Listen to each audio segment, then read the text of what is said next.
Buenos días. Vamos a dar inicio a esta sesión ordinaria de la Academia Chilena de Medicina, 1 de abril del año 2026, dando lectura a las excusas por parte del secretario académico.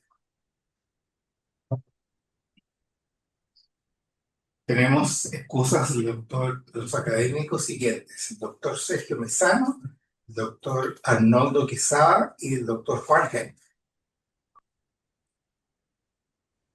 Eh, Finalmente, tengo el honor de presentar al doctor Tomás Romero, profesor asociado de la Universidad de California, que nos va a presentar el tema titulado Prevención cardiovascular en poblaciones con nivel socioeconómico bajo, un desafío global, y presentará al doctor Romero el académico honorario doctor Miguel Ollonarte Gómez. Buenos días. Con mucho agrado voy a presentar en forma resumida, lo que es bastante difícil, al profesor doctor Tomás Romero Carvajal, quien fuera uno de los médicos cardiólogos de mayor relevancia en la sección de cardiología y en el laboratorio de hemodinamia del Servicio de Medicina A en el antiguo Hospital San Francisco de Borja, en calle Alameda número 160. Y como algo anecdótico, podemos decir que este hospital, el que tuvo una gran trascendencia en la medicina chilena durante 2 siglos, estuvo instalado en ese lugar desde 1846 hasta 1977, fecha en que fue derribado por la construcción de la línea 1 del metro. Este fue uno de los lugares claves en la formación de Tomás. El doctor Romero fue alumno de pre y postítulo de la Universidad de Chile. Recibió su título médico cirujano en abril de 1959. Realizó su formación en medicina interna y cardiología entre 1959 y 1969 en nuestro Hospital San Borja, en el servicio y cátedra A del profesor Francisco Rojas Villegas. Ese año, 1969, obtiene un fellowship de la Kellogg Foundation en San Diego, California, bajo la dirección del profesor Eugene Brownwell, uno de los grandes cardiólogos en el mundo. Paralelamente, durante su formación en la especialidad, y esto es muy importante, fue investigador asociado en el Departamento de Fisiopatología de la Facultad de Medicina de la Universidad de Chile, bajo la supervisión del profesor Jaime Talesnik, entre 1962 y 1968. Algo así como una beca mixta en otros tiempos. Regresó en 1972, al término de su beca en Estados Unidos, al servicio del profesor Rojas, donde desempeñó importantes funciones docentes y asistenciales en cardiología, montando, por ejemplo, la técnica de la cinegiocardiografía coronaria en forma pionera en Chile y con otras funciones administrativas de gran responsabilidad. En 1974 se radica en Phoenix, Arizona, como jefe de residentes en medicina interna y en 1976 es nombrado profesor asistente de medicina en la Universidad de Cincinnati. En 1978, ahora, es nombrado director de rehabilitación cardíaca en el Bay General Hospital en San Diego, California, ciudad en la cual desarrolla el resto de su brillante carrera profesional. Fue jefe de cardiología y del laboratorio de cateterismo cardíaco e intervencional en el Sharp Chula Vista Medical Center en San Diego, California, desde julio del 87 hasta febrero del 2007. Actualmente se desempeña como profesor clínico asociado en el Departamento de Medicina y División de Cardiología de la Universidad de California en San Diego desde el año 2010 a la fecha. Ha publicado aproximadamente 350 trabajos científicos, incluidos editoriales en temas cardiovasculares, y como un aspecto importante en su trayectoria, da origen a la Fundación Araucaria en 1995, institución que otorga permanente apoyo financiero y académico a la Sociedad Chilena de Cardiología y Cirugía Vascular, especialmente a través del aporte a jóvenes investigadores, favorecidos con grants de investigación. Aproximadamente se ha financiado a 120 de ellos a la fecha. Es fellow del American College of Cardiology en 1977, American Heart Association, 1978, American College of Physicians, 1978, y de la Sociedad de Geocardiografía Cardíaca e Intervenciones en 1995. Miembro de diferentes boards editoriales de revistas de alto impacto y con destacada participación en innumerables congresos en diferentes países. En lo personal, fui su alumno de pregrado en sexto año de medicina en 1968 y luego trabajé con él durante mi beca en medicina interna hasta fines, más o menos, de 1973. En ese entonces, el doctor Romero era un docente con dedicación prácticamente exclusiva, cosa rara hoy, con un interés, cuidado y dedicación al paciente notables, estudioso, buscando siempre integrar lo clínico con lo básico clínico y orientándonos hacia la vertiente de la investigación, pulcro en su quehacer médico y en la relación con sus pares. Nos inculcó y reforzó los valores morales de nuestra profesión, y como tutor era sencillamente ejemplar y un modelo a imitar. Parte de su tiempo lo ha dedicado a la cardiología preventiva, hoy por hoy, lo que ha resultado en la publicación de un ebook del que es editor y coautor, en que se toca la situación sanitaria en salud cardiovascular en países de bajo desarrollo, lo que explicará a continuación con detalle. Dejo con la palabra entonces a mi maestro y amigo Tomás Romero.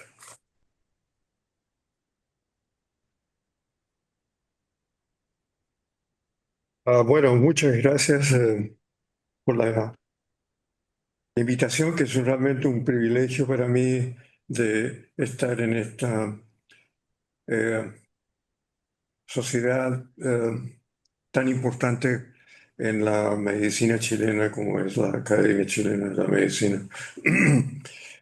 Eh,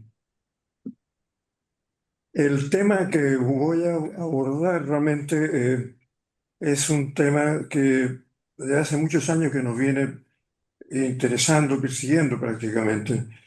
Y eh, finalmente tomó forma con un texto que eh, recién publicamos el año pasado por la editorial Springer y que tuvimos el privilegio de presentar un aspecto global de este libro en la última sesión del Congreso Chileno de Cardiología del año pasado. El, como ustedes saben, la realidad realmente de la salud global es, está en, en yo diría, en crisis. Más de la mitad, más de la mitad de la población mundial, que es alrededor de 4,2 billones de habitantes, tienen un acceso muy limitado o simplemente no lo tienen a los servicios más elementales de atención médica. Obviamente, eh, la prevención cardiovascular no está considerada dentro de esas funciones tan básicas.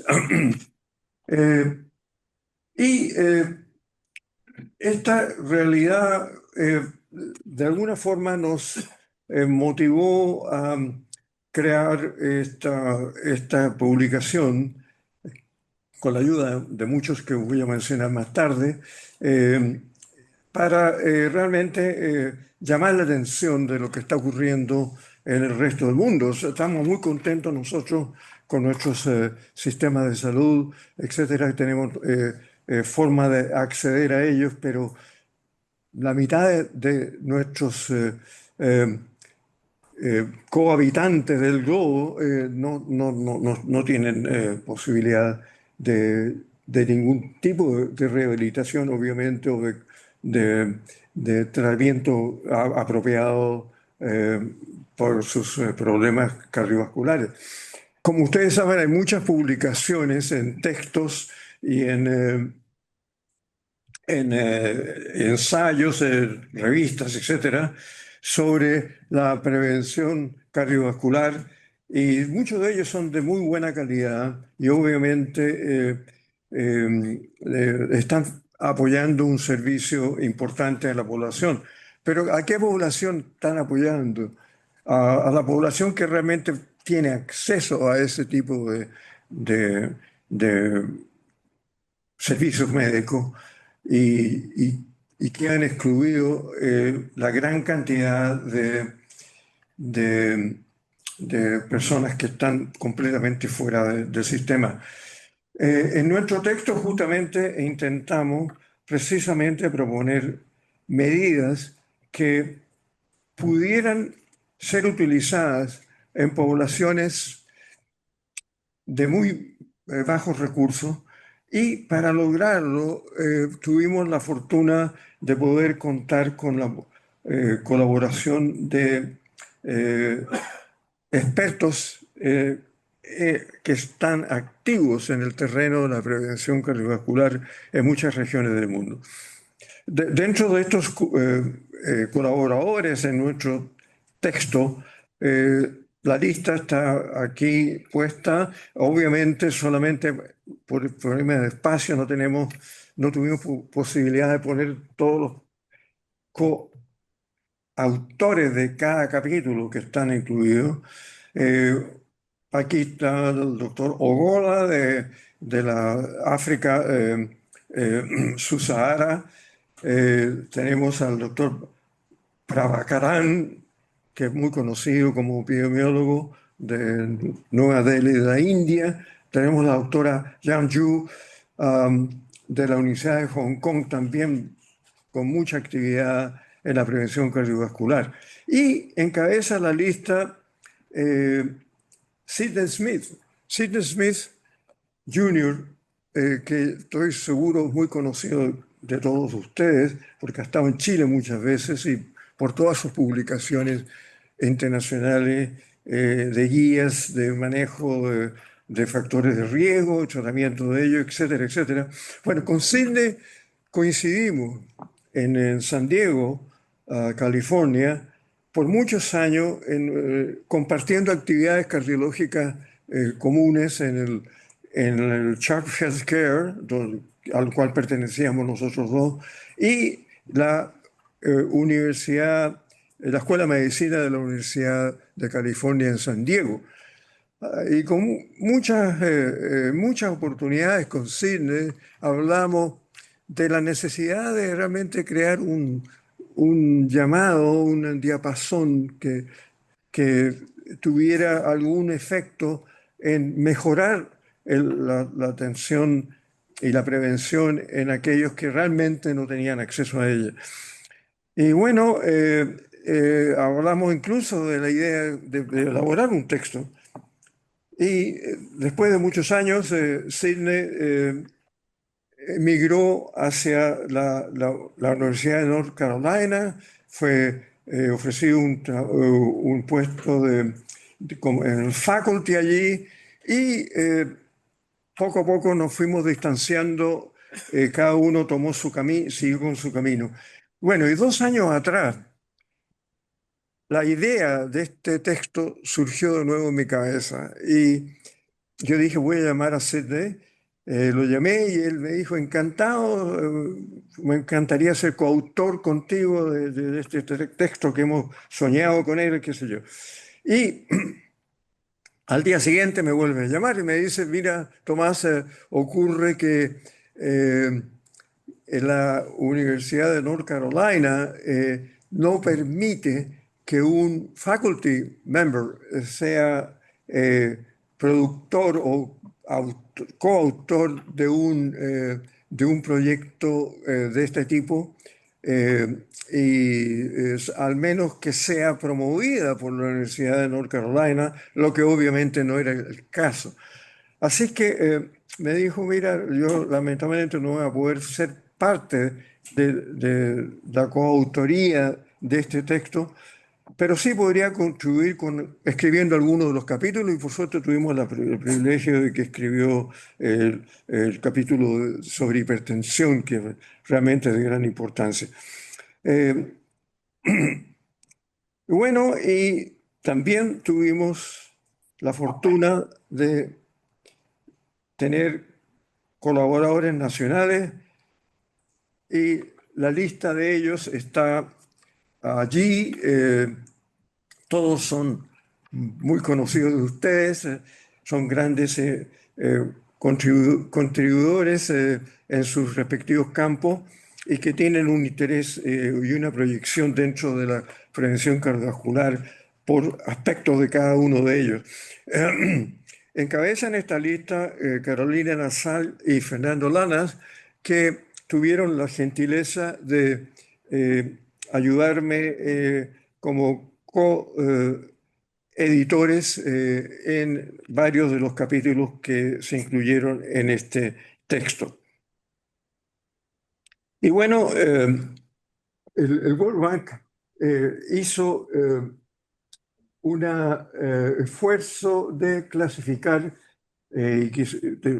clasificación que se utiliza hasta el día de hoy, a los distintos países de acuerdo con el ingreso per cápita en relación al ingreso global nacional.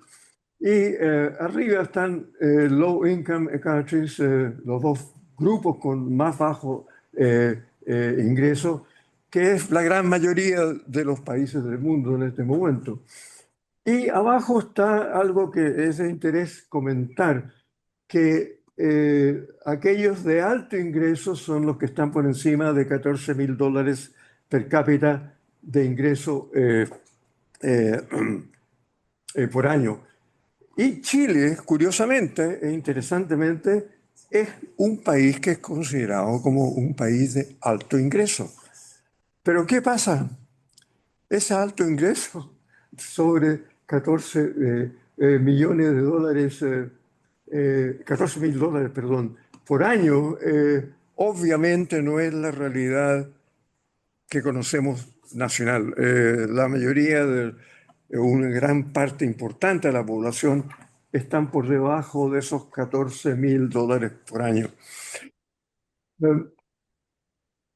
Y bien, ¿qué ocurrió? Que globalmente la Organización Mundial de la Salud y muchos grupos en distintos países se interesaron en ver en qué medida esta disparidad en ingresos y gran diferencia de ingresos que habían entre todos los países repercutía en el acceso a los servicios de atención médica. Y surgieron espontáneamente en distintos lugares del mundo estudios que están allí señalados. Voy a referir al más antiguo, conocido de todos ustedes, el Framingham Heart Study, que empezó el año 1948 y que todavía continúa. Y el otro estudio que creo que es de mucho interés es el estudio de los 7 países, que duró 12 años, empezando el año 1958, terminando en el 70. Y incluyó cohortes de pacientes de Estados Unidos, de Europa, Grecia y Japón. Y me parece de interés comentar algo de lo que estaba ocurriendo en Finlandia en esos años. En el año 1970, Finlandia tenía la más alta mortalidad por enfermedad coronaria y enfermedades cardíacas de todo tipo del resto del mundo.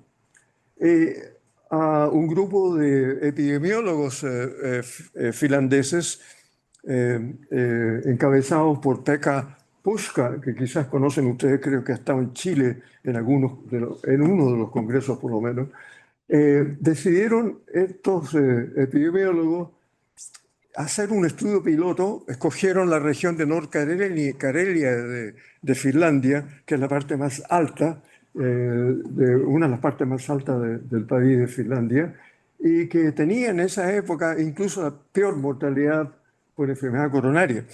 Y hicieron un estudio piloto en que randomizaron a alrededor de 6.000 sujetos a un manejo de los factores de riesgo en forma farmacológica, con los métodos que existían farmacológicos en esa época, y otro en que se enfocaron solamente en el aspecto poblacional de los factores de riesgo: tabaquismo, alcoholismo, sedentarismo, dieta inapropiada, rica en sal, rica en calorías, etcétera, etcétera.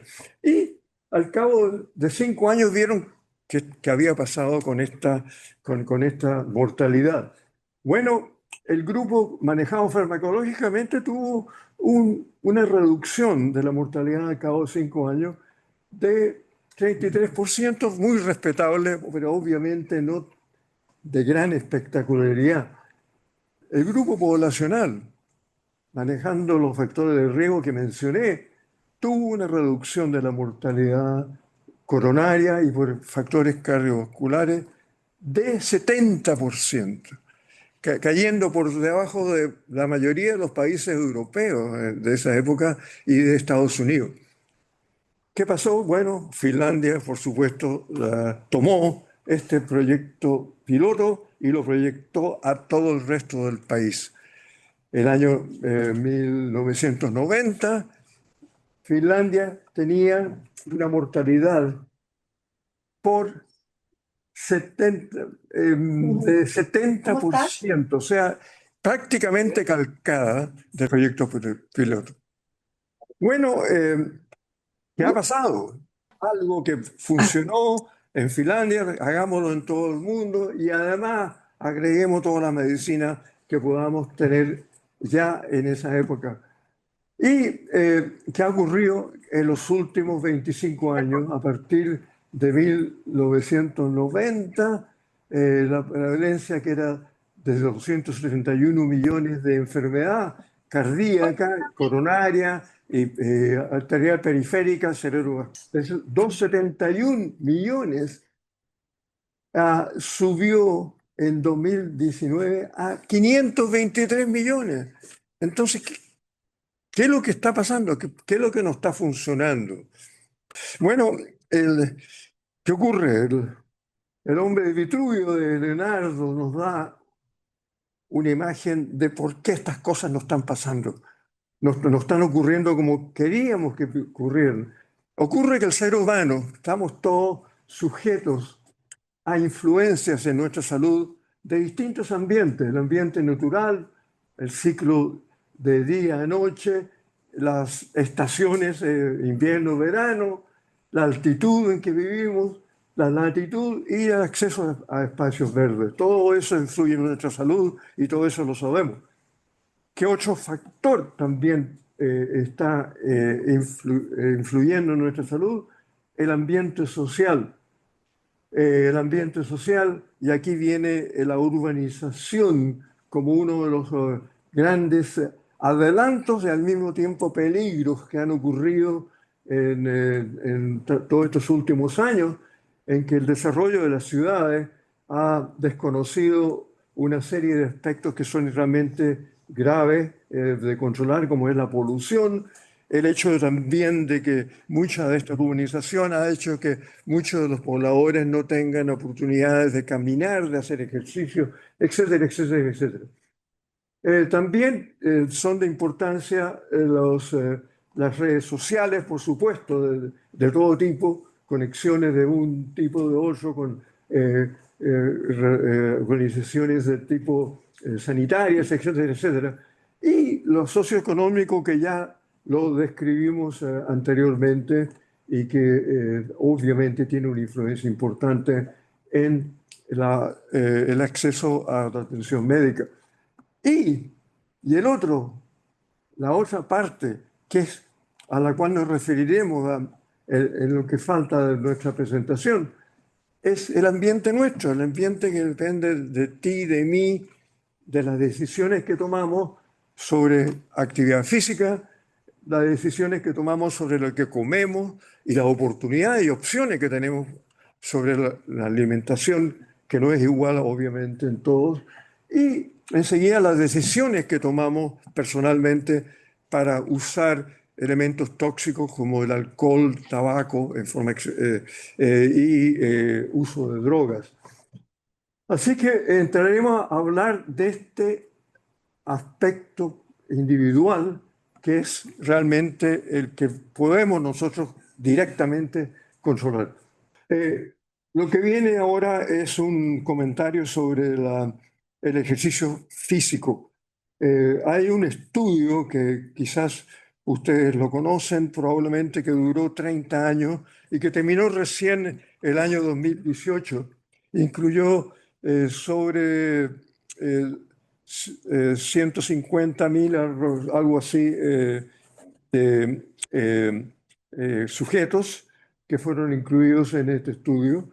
Y lo que observaron, que al cabo de 30 años, cuál fue el efecto del nivel de ejercicio que ellos estaban haciendo sobre la mortalidad por toda causa de la mortalidad cardiovascular.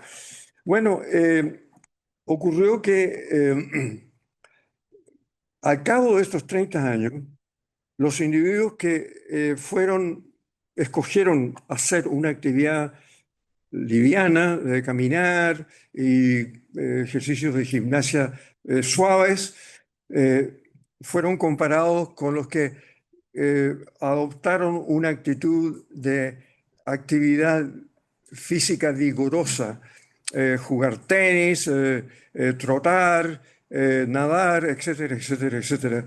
Bueno, y al cabo de estos 30 años observaron que el efecto en la reducción de la mortalidad por toda causa y cardiovascular era exactamente la misma con un tipo liviano de ejercicio o un tipo exagerado de ejercicio. Pero algo que fue realmente de mucho interés es que aquellos que fueron un poco más allá del número de horas en el en el tipo de ejercicio que escogieron, ejercicio moderado, ejercicio vigoroso. Bueno, aquellos que lo hicieron un poco más allá de lo que se esperaba que lo hicieran, tuvieron mejores resultados a largo plazo los que escogieron el ejercicio liviano de caminar en vez de los que escogieron el ejercicio vigoroso. O sea, si uno se va a pasar de la mano, quizás pásate de la mano con el ejercicio más liviano, porque eso quizás te va a ayudar un poco mejor. Bueno, el otro gran, ya terminamos de hablar de lo que pasa con el ejercicio y el otro gran enemigo, el otro gran enemigo de la salud cardiovascular es la sal. Y la Organización Mundial de la Salud estaba sumamente interesada en evaluar este aspecto ocurre que la realidad que hay hoy día del consumo de sal, que es de alrededor de 6,7 gramos de sal por día, no tiene visos de cambiar. Se proyecta que no va a cambiar en los próximos años y el año 30 va a haber el mismo nivel de consumo alto de sal como existe hoy en día. ¿Qué está ocurriendo? El rotulado de los alimentos que uno ve en el supermercado con el contenido de sal parece no tener mayor impacto en la gente. Todas las campañas que se están haciendo a través del media, qué sé yo, sobre la sal, siendo no un buen compañero, tampoco parece estar haciendo. Pero tenemos dos enemigos que están conspirando constantemente en la reducción de la sal. Uno, el aspecto cultural. Generaciones de generaciones de generaciones de poblaciones de distintas regiones del mundo están acostumbrados a comer con mucha sal. Y eso es un problema difícil de cambiar. Y el otro aspecto, que es quizás un aspecto que se podría manejar de alguna forma, es la intromisión de la comida rápida, la comida que está siendo empujada por la industria alimenticia, vendiendo comidas baratas, ricas en sal, ricas en azúcar, ricas en calorías, debido a que el estilo de vida de la gente ha ido cambiando. Ya casi no hay tiempo para que la gente pueda sentarse a comer una comida preparada de forma sana.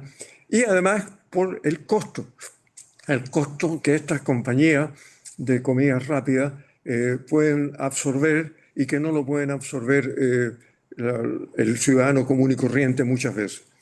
Ah, el otro gran enemigo de la salud cardiovascular, por supuesto, es el tabaco. Y quiero mencionar aquí en forma muy especial al doctor Everett Koop, que fue nombrado cirujano general por Ronald Reagan en uno de sus periodos. A partir del año 1981, el doctor Koop, en los 4 años que estuvo allí, logró desde su primer día convencer al gobierno de Estados Unidos de que se prohibiera fumar en lugares públicos. Esto fue una cosa pionera. Esa prohibición de fumar en público no existía prácticamente en ninguna parte del mundo. Y él la implantó en Estados Unidos con un cúmplice que el gobierno estuvo respaldando y que, por suerte, lo ha seguido respaldando en los gobiernos sucesivos que han ido ocurriendo. Bueno, durante el periodo en que el doctor Koop estuvo como cirujano general, la prevalencia del cigarrillo, del uso de cigarrillo, bajó de 38 a 27%. Se mantuvieron todas estas medidas el impuesto más alto al consumo del producto del tabaco y a la industria tabacalera, todo eso se ha mantenido hasta el día de hoy. Bueno, hoy día la prevalencia de fumar en Estados Unidos es de 11.5%, una de las más bajas del mundo. En algo algo bueno tiene Estados Unidos en la parte sanitaria. En este aspecto ha sido extraordinariamente útil estas medidas. Ahora, obviamente, el promedio mundial todavía sigue muy alto en todo el mundo, de 38%. En Chile también alto, pero un poco más bajo, de 28%. Cosas interesantes de este hombre, de este gran médico. Koop era en su práctica habitual, era un cirujano pediátrico y de cirugía de alta complejidad pediátrica. No era un cirujano que operaba, qué sé yo, cosas sencillas, o que operaba cosas difíciles. Y esto muestra cómo un buen médico, enfrentado a un nuevo problema, puede tomar decisiones que son extraordinariamente importantes. Y así lo hizo el doctor Koop. Y hay que sacarse el sombrero frente a él por el asunto del tabaquismo. Bueno, el otro gran peligro que tenemos es la hipertensión arterial. Es el factor de riesgo que está asociado a la mayor mortalidad comparado con los otros factores de riesgo, ¿no? Del 10.8% de millones, digamos, 10.8 millones en el mundo probablemente tuvieron una mortalidad relacionada con la hipertensión. Ahora, la hipertensión ha ido aumentando en prevalencia, como ustedes saben, en los últimos 40 años, de 630 millones ha llegado a ser de 1.23 billones. Y aumento que lamentablemente es mayor en los países de menor ingreso. Factores, todos ustedes saben cuáles están detrás de esto, el aumento de la obesidad, el aumento en comidas insalubres, la sal, etcétera, etcétera, todos esos factores, y el envejecimiento de la población, por supuesto. Ahora, algo que es realmente lamentable es que incluso los países de mayor ingreso, no más del 50% de los hipertensos se controlan por debajo de 140,90, o sea, una cifra bastante generosa, digamos, en cuanto a los requerimientos que hoy en día se trata de que la cosa sea un poco más estricta. Bueno, eh, eso es lo que está pasando. ¿Por qué todos los congresos estamos lidiando con este problema y surgen formas distintas de manejo, pero la realidad es eso? Y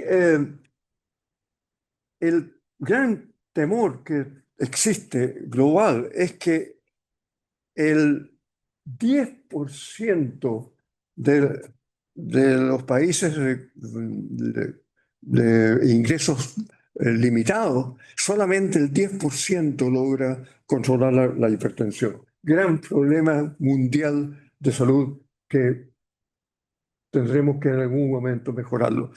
Otra dupla que es también asesina es la dupla obesidad y diabetes.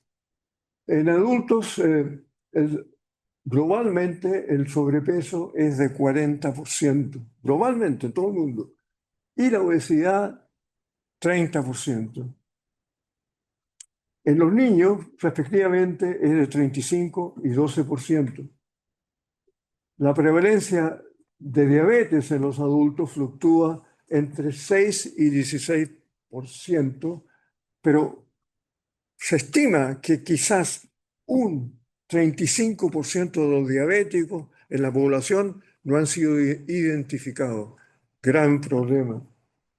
La mortalidad atribuida a la diabetes 2 en menores de 65 años oscila entre 1,5 y 9 y es mayor en México, en Centroamérica y en el Caribe, en la parte sudamericana, latinoamericana, pero más baja en Sudamérica.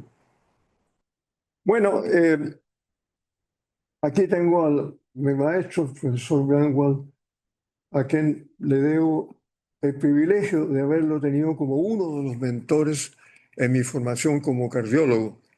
Tengo otros que son muy distinguidos aquí en Chile, pero él fue el que me ayudó mucho cuando estuve en Estados Unidos haciendo mi fellowship y posteriormente siguiéndolo. Bueno, el profesor Bramwell presentó en el año 2022 en el DeBakey Cardiovascular Center en Houston una conferencia en que habló del panorama presente y futuro que él veía en esa época sobre la prevención cardiovascular. Y mencionó allí el aporte del score poligénico, tanto para identificar sujetos como identificar poblaciones de alto riesgo cardiovascular, y mencionó también el uso de las poderosas drogas antiinflamatorias y antilipídicas como el canakinumab y el inclisiran, estas inyecciones que 2 veces al año en esa época en que se reducía la síntesis del colesterol LDL en el hígado por el efecto de esta droga. Y especialmente en aquellos pacientes que a pesar de que estaban siendo manejados, todos hemos visto y hemos tenido experiencias al respecto, con alto riesgo y usando los tratamientos convencionales antiinflamatorios, antilipídicos, etc. A pesar de eso tenían recurrencias de problemas coronarios y problemas importantes. Mencionó también el uso de estos productos del GLP de agonistas, el semaglutide, que como ustedes saben se ha utilizado como bastante éxito en los obesos diabéticos especialmente. Y eh, ah, simplemente mencionando que los agonistas de estos receptores podían tener un efecto especial antiinflamatorio también, además de reducir el apetito por efectos del sistema nervioso central, por reducir por hacer más lento el vaciamiento gástrico y también por el hecho de aumentar la insulina. Todo eso importante para, obviamente, manejar a los obesos diabéticos. En el último Congreso de Cardiología, el año pasado, el grupo de la Católica presentó un estudio muy interesante sobre estos receptores eh, en tejidos relacionados con el corazón y justamente mencionaron el efecto antiinflamatorio que muchos de ellos tienen y que puede ser también una herramienta importante en el manejo del paciente coronario rebelde, que no está respondiendo bien a otros tratamientos, fuera de toda la importancia metabólica que tienen de todo tipo. Eh, ya al final, el profesor Ranwell terminó su conferencia en Houston sonriendo y comentó con ese característico humor que tenía como de ese especismo irónico. Yo creo que venía parte de su ancestro teutónico alemán, eh, porque él, Rangel, realmente nació en Austria y tenía la cultura alemana en muchos aspectos. eh, y bueno, en todo caso, con ese escepticismo irónico que tenía para todo, decía, bueno, todo esto está muy bien, pero si no continuamos en la senda de la vida saludable, no vamos a llegar a ningún lado. Y bueno, y así la próxima.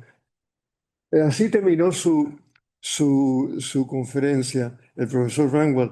Eh, Todos nosotros tenemos la experiencia de haber sido exitosos con el manejo de muchos pacientes. En otros hemos tenido la frustración de no haber sido exitosos, pero es algo que creo que nunca hemos dejado de tener la sensación de haber sido útiles de alguna manera.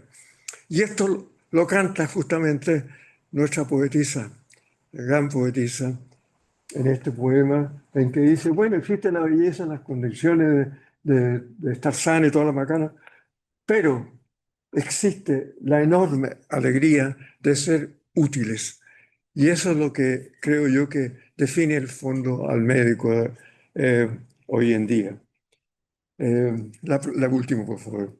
Y bueno, algún día quizás cantaremos el triunfo o la llegada de la prevención cardiovascular en las regiones donde nos está llegando, tal como los griegos cantaron el triunfo que tuvieron en la isla Samotracia por resistiendo la invasión del Imperio Turco Otomano.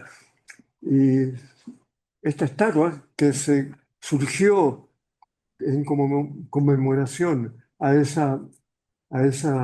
ese triunfo, ojalá algún día simbolice también el triunfo de la prevención cardiovascular. Muchas gracias. Agradecemos la presentación del doctor Romero. Abrimos la sala para preguntas o comentarios. Doctor Yolante. Pero muy interesante la presentación, doctor Romero. Tuve la suerte de tener acceso a un abstract de la publicación y tengo fresco un par de datos, además que pueden complementar esto, pero que requieren su explicación.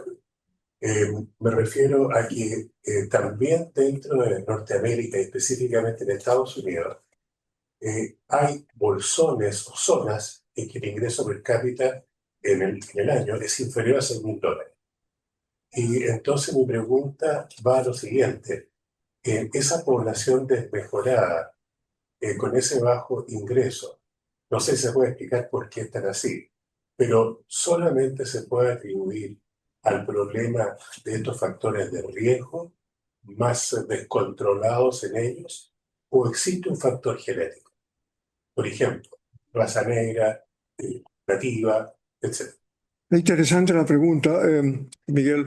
Eh, Ocurre que estudios que se han hecho en varias oportunidades han mostrado, por ejemplo, la influencia genética o racial de algún tipo, culturalmente relacionado con la parte racial, de que hay ciertos grupos raciales que tienen menor prevalencia de factores de riesgo y menor prevalencia incluso de enfermedades coronarias y hasta hipertensión.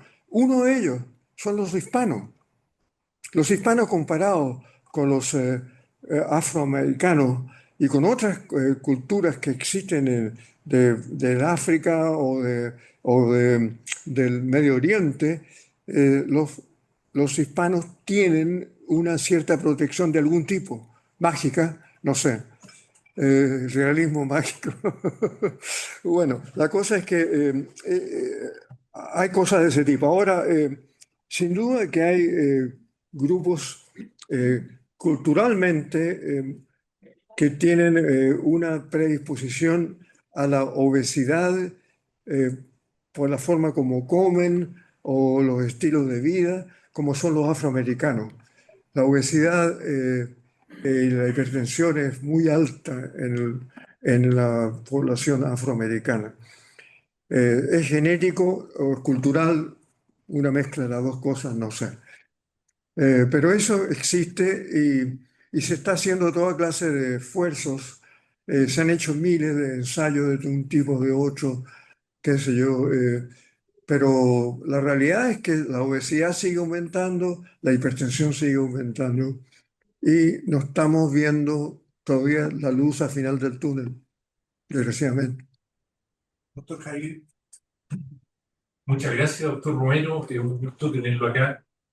Quiero agradecer primero la contribución que él ha hecho en la Sociedad Chilena de Cardiología, estimulando desde hace mucho tiempo a investigadores jóvenes en temas de prevención y en temas también más generales de la cardiología. Y no solamente desde una página web, sino con su presencia. Él siempre viene a nuestro congreso, revisa, revisa, y es parte muy importante de nuestra sociedad, que yo le quiero agradecer, doctor Romero, acá en la Academia de Medicina. Una pregunta respecto de su presentación. En este momento hay muchas guías y muy buenas, basadas con mucha evidencia, respecto a SAD, respecto a hipertensión, respecto a obesidad. El tema actual aparentemente es la implementación de esas guías dentro de la población. ¿Usted podría un poco ilustrarnos un poco dentro de países de ingresos medios altos como nosotros, algunos caminos de esa implementación respecto a estos factores de riesgo? Eh, no sé si entendí bien eh, la pregunta.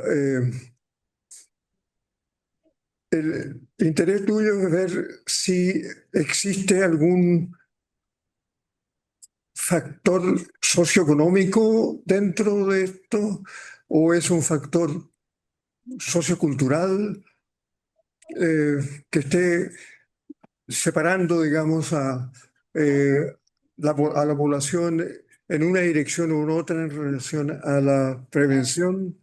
No sé si es esa la idea. Estrategias, por ejemplo, tomemos hipertensión. tomemos hipertensión, algunas estrategias un poco para optimizar el diagnóstico y el control efectivo de la hipertensión arterial. Claro. Bueno, yo creo que la atención primaria en Chile me parece a mí que es extraordinariamente buena.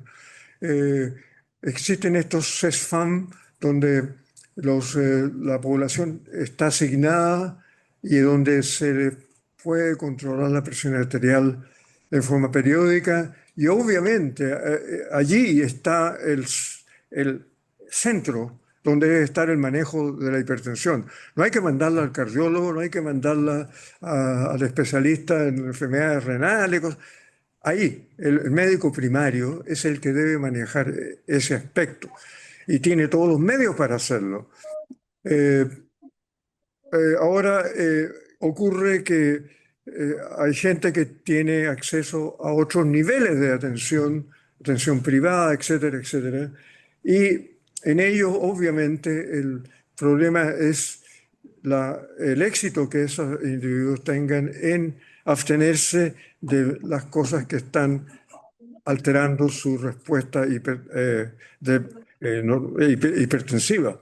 El tipo de diabetes, al chileno le gusta comer con mucha sal. Si uno va a los restaurantes, el salero ahí está ahí como un monumento, digamos, y uno ve que la gente antes de probar la comida empieza a echarle sal a la comida. Es decir, hay una cosa cultural que yo creo que desgraciadamente atraviesa todos los niveles sociales. Restaurantes de alto costo, uno ve a gente echándole sal a la comida. Bueno, ¿por qué esa gente lo hace? ¿Por qué no? Los médicos a los cuales van le- no les dicen que dejen de echarle sal o no les dicen que dejen de comer demasiado azúcar o no sé dónde está el problema allí. Pero a la gran población, la que va a los SFAM, la gran población, tienen un sistema de atención primaria que yo creo que es extraordinariamente bueno. En mi opinión, el sistema de atención primaria es mejor en Chile que en Estados Unidos, donde yo he visto la atención primaria directamente y me he dado cuenta de que no funciona muy bien eh, por problemas de seguro, de acceso, etcétera. Pero aquí en Chile el acceso está abierto a todo el mundo. Y yo creo que allí es donde se da la gran batalla para la gran población chilena. Ahora, el resto, cultural, no sé. Quizá un comentario, doctor, sobre el doctor Cook, personaje. A mí me tocó conocerlo en un hospital de niños de Filadelfia, yo como un becado, él como el jefe de cirugía que se paraba hace meses. Como usted dice, operaciones de una complejidad enorme, un personaje alto, macizo, un poquito obeso, no podría decir. Y este personaje fue seleccionado por el presidente Reagan, que era un personaje en sí, ¿verdad? Un actor de cine que llegó a ser gobernador de Claro. California y después presidente, y tuvo el ojo de seleccionar a este personaje para Surgeon General, que es un puesto que en Chile no tiene equivalencia. Si el Surgeon General no es el ministro de Salud, está a cargo del servicio de salud público, pero el servicio público en Estados Unidos es muy reducido, como usted dice, tiene muy poca atención primaria. Y no solo trabajó en esto del tabaco, que ahora nos parece habitual, digamos, de que uno no puede fumar en la calle, quizás no tanto en este país, pero en muchos países están los fumaderos en las calles, ¿verdad? Para que la gente entre a estas salas, Japón, por ejemplo, y no puede fumar en la calle caminando, y en muchas otras partes del mundo. Pero la parte él hizo una contribución sobre la adherencia al tratamiento. Es decir, cualquier medicamento, él decía, de una expresión muy buena, es solo tan bueno como la gente que se lo toma. Indicando de que estábamos llenos de individuos que tenían una indicación médica para tomar un cierto medicamento y que no lo hacían. En forma de gente educada, en buen nivel social. Y él insistía en ese tema de que no ignoremos lo que es la falta de adherencia a los tratamientos médicos porque un porcentaje altísimo de la población no los cumple. aparte de su aporte en lo que se refiere al tabaco, que fue de una importancia enorme, yo soy lo suficientemente mayor como para recordar que en los aviones la gente fumaba en la parte de atrás del avión, y se fumaba, no va a decir, no, el humo llegaba para adelante aunque estuviera en el último asiento, eso era habitual. Ahora, vender un cigarrillo prácticamente significa eh, una penalización enorme, pero las contribuciones de este hombre en un área que era muy técnica, es decir, era ser un cirujano de primer nivel que tiene, sin desmerecer a los cirujanos para nada, pero que tiene la capacidad de entender de que esto era mucho más grande y que había que ir al tabaco, había que ir a la adherencia, una serie de otras cosas que él empujó durante los años que fue Surgeon General y que dejó una huella. Porque después han pasado muchos más cirujanos generales por Estados Unidos que uno a veces ni se acuerda. Y este hombre dejó una huella imperecedera porque tuvo la capacidad de identificar dos o tres problemas fundamentales que no estaban siendo de alguna manera encarados como correspondía. Que yo, de la época que lo conocí como cirujano, lo ubiqué en realidad porque yo era un insecto, como un pecado, y yo era el jefe de cirugía, me quedó una huella enorme de una persona que tenía la capacidad de ir mucho más allá de lo estrictamente técnico de lo que era separar mellizos siameses, que era ya de por sí un trabajo técnico impresionante, pero que era capaz de pensar así. Yo creo que eso nos deja toda una huella nosotros como médicos de que tenemos que ir más allá de nuestro metro cuadrado. Así que esto es lo que yo me dedico, pero tengo que pensar más en grande. Y él lo hizo. Sigue una enorme contribución que hizo el doctor Cook. No sé si hay algún otro comentario. Es doctor Roberto, su excelente presentación. Yo soy nefrólogo, pero he trabajado en la parte de mi vida en hipertensión arterial. Y uno de los problemas que nos preocupó fue la falta de adherencia. Entonces, cuando la organización alemana consiguió dinero para el proyecto La Faena, ganamos un proyecto piloto en el cual delegábamos a enfermera el cuidado mensual de la masa hipertensa. No había cantidad de médicos suficiente para atenderlo a todo con frecuencia. La enfermera tiene la capacidad de educar, los médicos no la tenemos tan buena, solo como hacer el diagnóstico, indicar, pero la enfermería es el cuidado del enfermo, saben educar. Y comparé dos cortes del Hospital Salvador, en la Universidad de Chile, con el proyecto de La Faena, que era el proyecto de estudio, y al cabo de 18 meses, la adherencia en el Hospital Salvador era de un 25%, la adherencia del proyecto de La Faena era de un 90%, con el control efectivo de personas que tenían el proyecto de La Faena. Eso lo llamo la OPS y quedó después en las guías nacionales de hipertensión a los equipos multidisciplinarios para el control. Sí, el problema de la... Muy interesante su pregunta. El problema de la adherencia es que es un problema complejo, lleno de factores que son difíciles de definir en muchos aspectos. Por ejemplo, en un estudio que hicimos hace años en hipertensión con la colaboración de Carolina Nasal como coautora de este trabajo, seguimos una población bastante grande de hipertensos seguidos en CEFAM de la área sur. Y, este trabajo fue apoyado por la Fundación Araucaria, entre otras cosas.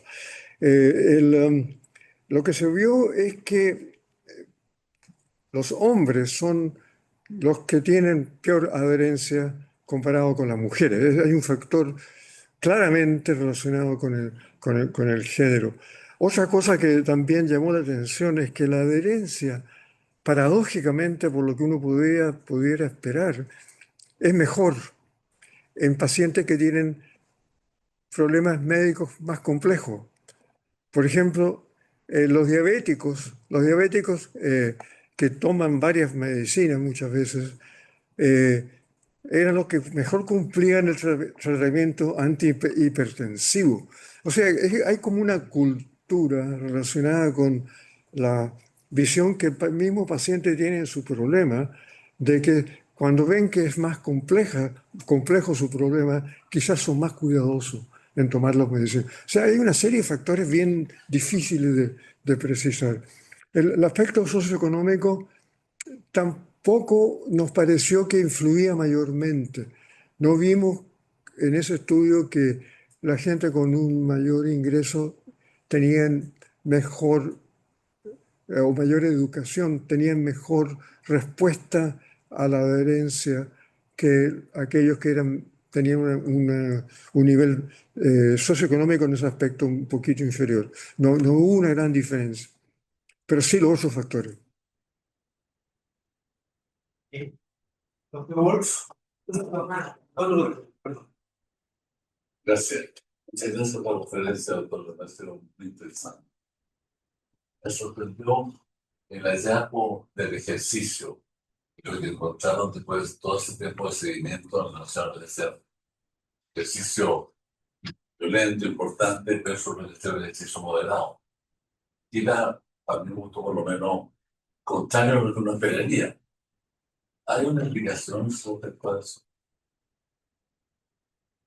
Bueno, la verdad es que en los dos grupos que fueron seguidos en estos dos estudios que son de gran importancia, creo yo, no hubo una diferencia al cabo de los 30 años de seguimiento en cuanto a mortalidad. No hubo una diferencia. La diferencia, hubo una reducción de, como dije, de 19 a 25% de la mortalidad en ambos grupos. Pero lo que curiosamente pasó es que aquellos que hicieron más ejercicio en el nivel en que se suponía que debían estar, tuvieron un poco mejor resultado en esos 30 años de seguimiento que aquellos que lo hicieron un poquito más fuerte en la parte de ejercicio de alto nivel de gasto energético. O sea que es una diferencia pequeña, pero lo que esto dice es que en el fondo lo que interesa es hacer ejercicio. Y si uno lo hace de una manera u otra, en el fondo siempre va a tener una respuesta favorable. Doctor, disculpe, doctor. Pero si uno lo hace un poco más en un nivel que en el otro, pareciera ser que hacerlo un poquito más en nivel moderado es mejor que hacerlo más en el hipoviolento. Parece, pero no son datos que como para decir, oiga, déjese de hacer tanto trote, déjese de hacer tanta bicicleta. Doctor Wolf y después Respecto a la evidencia y la importancia que tiene, yo quisiera recordar aquí que en el tema de una enfermedad como la tuberculosis, donde la herencia era muy importante, aquí uno de los académicos, el doctor Fanga, y su grupo, hizo una construcción espectacular que fue que el tratamiento de la tuberculosis fuera directamente observado, que se le entregaba el medicamento, que eso que la gente tiene que ir todos los días al consultorio, todo. Y eso mejoró la adherencia en términos tremendos.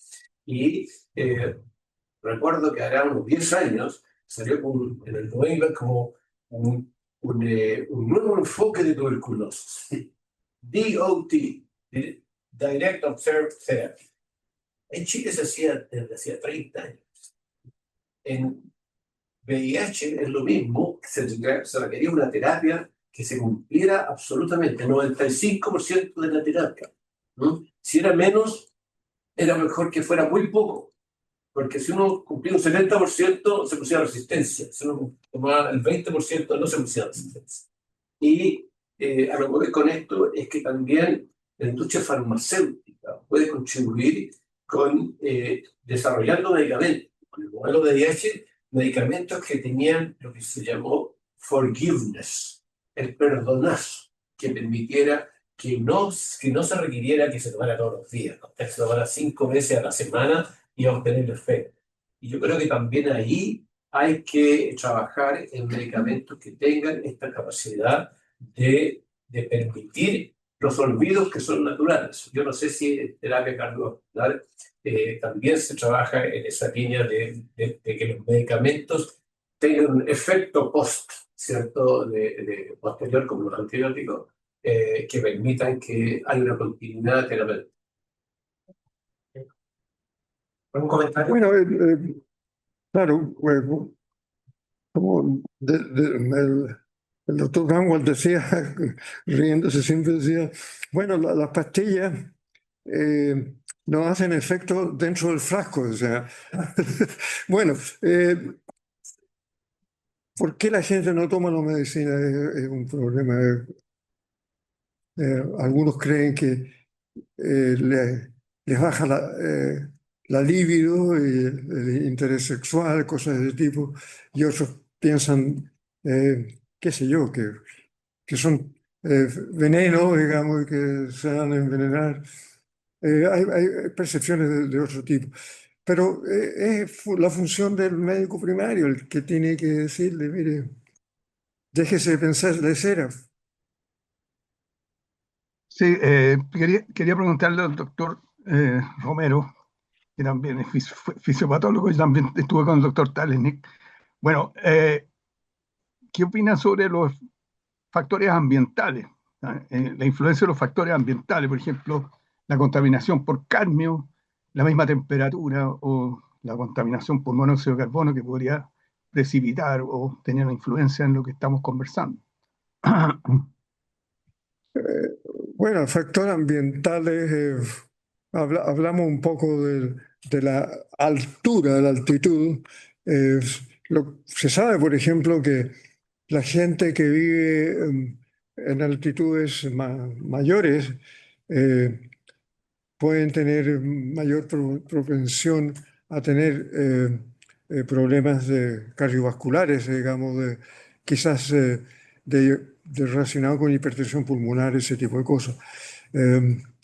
No veo qué otra cosa puede influir salvo el hecho de quienes viven en regiones muy frías. Obviamente también eso tiene ciertos riesgos que pueden afectar la salud, digamos, no cabe ninguna duda. Eh, eh, no sé qué otro elemento puede ser mencionado importante al respecto. Se sabe que la gente que tiene áreas verdes cercanas tienen una vida más agradable y quizás eso influye de alguna forma en el hecho de que puedan caminar más, que puedan tener más vida en el ambiente que los rodea y eso indirectamente puede influir. Pues, en Chile, el doctor Jalil ha demostrado que las personas expuestas a monóxido de carbono con material particulado disminuye su capacidad de aumentar la variabilidad en la frecuencia cardíaca. Y ese es Bueno, un... claro, eso lo mencionamos en la parte de la exposición a la urbanización, obviamente, y a la polución, etcétera, etcétera. Todo eso obviamente influye en forma negativa en la salud. De eso no cabe ninguna duda. Además, la urbanización reduce las opciones de poder hacer ejercicio y todas esas cosas. Última pregunta, doctora Bendaño. Más tú has recalcado la importancia de la atención primaria como que actúa a través de la prevención. Pero da la impresión de aquí el público y los políticos están mucho más preocupados de la atención secundaria y terciaria y de tener muchos hospitales y de hacer más nuevos hospitales para atención secundaria y se preocupan de las listas de espera de la cirugía, sean graves o no, etcétera, etcétera, y no de la prevención. Por otro lado, yo creo que todos los chilenos estamos orgullosos de la calidad de la salud pública en Chile. Ha tenido grandes logros. Bueno, tú sabes, mi padre participó en la planificación familiar que fue tan eficiente que ahora estamos todo lo contrario. Y como pediatras trabajamos sobre la nutrición y ahora tenemos obesidad. pero en varias otras cosas la salud pública siempre chilena ha sido muy buena. Entonces, en estos estudios se ha podido ver alguna influencia de la calidad de la atención pública, en las costumbres, en los hábitos de la gente, como para poder cambiar estos patrones de que tú has hablado, que son tan importantes. Ahora no son las enfermedades infecciosas crónicas, son las enfermedades no infecciosas, las permanentes crónicas, las que definen la mortalidad. Entonces, en los estudios que ustedes han visto, ¿creen que Chile sea un buen ejemplo de salud pública aplicada a la parte cardiovascular y que funcione? Yo creo que sí, yo creo que Chile tiene un muy buen nivel de atención primaria básica y creo yo que eh, los pacientes que son referidos para atención de más alto nivel cardiovascular, me parece a mí que son apropiados por lo que yo he visto. No tengo experiencia directa al respecto, pero sí lo que veo que en la atención primaria, el médico primario está asumiendo una labor que realmente no debe ser forzada a ser desplazada a un nivel más alto cuando se trata de la atención básica del hipertenso y de la selección del paciente que debe ir a un nivel más especializado. Eso es lo que yo puedo decir de lo que veo. Bueno, me gustaría hacer un comentario en términos de prevención, porque sabemos que la salud cardiovascular tiene que ver con el nivel de inflamación de la persona. Y hoy en día hay nuevo conocimiento respecto de cómo las enfermedades infecciosas, como la influenza o la neumonía en los pacientes adultos, aumentan el riesgo cardiovascular. Y lo interesante de mirar esto desde la prevención tiene que ver con las vacunas, que hoy día están disponibles. Y me acordé por la frase de que las vacunas en el refrigerador no sirven, digamos, sirven cuando la gente se las pone.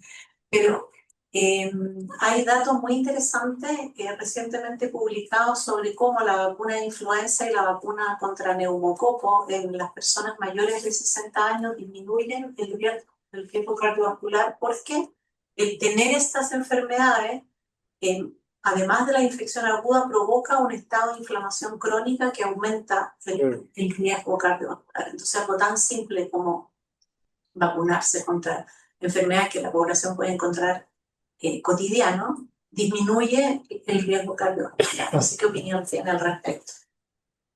Absolutamente, estoy de acuerdo. Creo que hay bastante evidencia al respecto. Y yo creo que es algo que tenemos que estar a la expectativa. O sea, un paciente que ha estado expuesto a una enfermedad infecciosa puede estar también creando una situación proinflamatoria que hay que vigilar. Completamente de acuerdo. Le agradecemos al doctor Romero esta tan estimulante presentación y damos por cerrada esta sesión.